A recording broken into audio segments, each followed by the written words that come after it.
me and Pat have been basically playing together for a long time. It's been about probably 10 years since we first met and started playing together.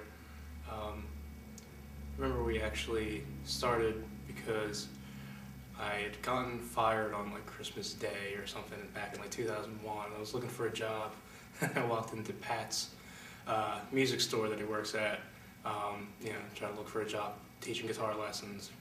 And he's like, hey, I got this band I'm trying to put together. We need a bass player. And I just said yes. Without even hearing anything, I just knew what kind of guitar player he was, the type of music that he was into, and I just knew that it was going to be phenomenal. Pat, Joe, and I were in the Hellion together. Just basically the three members of the band that have been playing together the longest. We definitely have this huge history of working together. We've always had kind of clicked with the way we write music and the creative input that each person puts in. It's really awesome to get to work with a group of people who are so responsive and receptive to your ideas. Even though Pat writes most of the music, he listens to us and our ideas, and we all work together. We just have a whole lot of fun and we just rock out. Getting Ryan in the band, we went through trying out a lot of drummers, probably 10 or 12 drummers total in those couple of years until we found Ryan. And it was like finally we had another instrumentalist who was on the same wavelength as us. I really wanted to be a part of this band because it's just the melody, it's a little progressive, it's heavy, good playing all around, really like the guitar harmonies. It's just something I would personally like to listen to myself. That's what I really like. So it's music I'd want to hear, and to play it, that's just a plus. Well, Wrath and Ruin is definitely different than most of the type of music and metal that you'll hear today. Pat adds so much and spends so much time making everything so perfect. I went over to his house, and it was the guys that he had been jamming with at the time, and he played the recording that he had made, just a little home recording of Shame is the End. So that was the first of Wrath and Ruin song that I had heard. Of course, it was just called Song 1 for the first couple of years because we had no lyrics for it.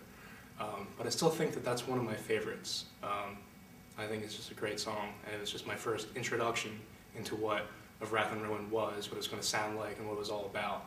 Pat's great. He's I call him the Renaissance man because he does bass, he does drums, he does guitar. To me, recording music is how I build a song. Usually it starts with a riff on the guitar, and then I'll start to think about what's the rhythm section going to be doing, what's the drums going to be doing, and I just kind of make usually like little home recordings to assist me in writing the song, because I can usually hear in my head what I want it to sound like, but you have to, before you go and record something in a studio, you gotta have something solid. The thing that would be most special about our music is the diversity. We go from everything from extremely heavy death metal style vocals to clean female vocals and harmonizing vocal melodies, long instrumental sections. It's very progressive. We even have a couple tracks on the album that are purely acoustic and instrumental. And so I think there's a lot in our music that will appeal to a broad audience, maybe even more than just people that are into heavy metal would enjoy our music as well. I think in that respect, we're kind of similar to Opeth.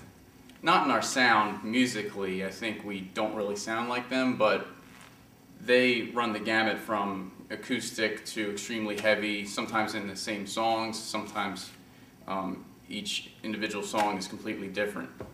And also because our songs tend to run on the longer side, but we're a progressive metal band, so that's to be expected. Anybody that enjoys long progressive ballads and things like that would like our music, as well as people that like the more the aggressive vocals, the death metal style vocals. Adding the clean vocals was definitely something Pat wanted to do from the beginning. However, he did want a male singer at first, and I was not part of that. And I remember just hearing all these male vocalists go through, and, you know, I always wanted to do it, but I knew it wasn't the sound Pat had been looking for. And finally, he decided to try me out. So, ended up he really liked what he heard and how it sounded together. And we just definitely have a chemistry with that, and the way we go back and forth with each other. Him doing the growling and me doing the clean vocals. When the band started off, it was more purely death metal vocals, basically mostly me doing all the vocals, before we had Laura in the band. And, you know, that kind of gets old after a while. You know, I love bands that have that kind of vocal style, you know, but even after a while, you know, you can't just listen to nothing but growling and screaming all the time. You want to hear a melody, you want to hear something that has a little more soul to it.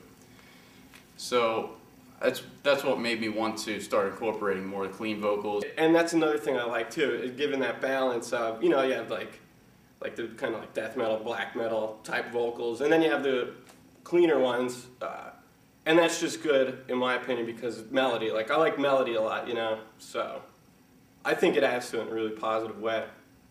I love that power vocal, Bruce Dickinson type metal, those power vocals that just add so much to the music and make it so full and rich. Playing live is, you know, you get to feed off the energy of the audience, of course. That's always a good feeling. I mean, I love being in the studio and I love creating music, and the writing process and everything is very important to me. But, you know, the end goal is to have an audience, to have someone where you can actually see the reaction of people to your music, you know, and that's what makes it all worthwhile in the end. You know, just whether it's someone at a show or just someone on the internet, you know, just finally hearing feedback on this project that we've been working on for a long, long time. It's just been awesome. I play it to a click track, so, you know, the pre-recorded bass and keyboards coming through, and the click, I was nervous about, you know, playing with it at first. You know, it's a machine, it doesn't make mistakes, it's perfect time all the time.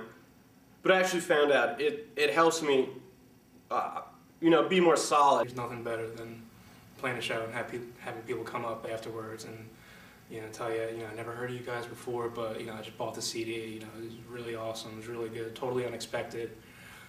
You know, just being able to have the album done and finally get that feedback, you know, it's just been awesome. Our audience is very important to us and to me, and it's important to put on a good show for people and to have a lot of energy live. I can't wait to get out there and play for different audiences, you know, play with different bands, you know, and just see where it takes us.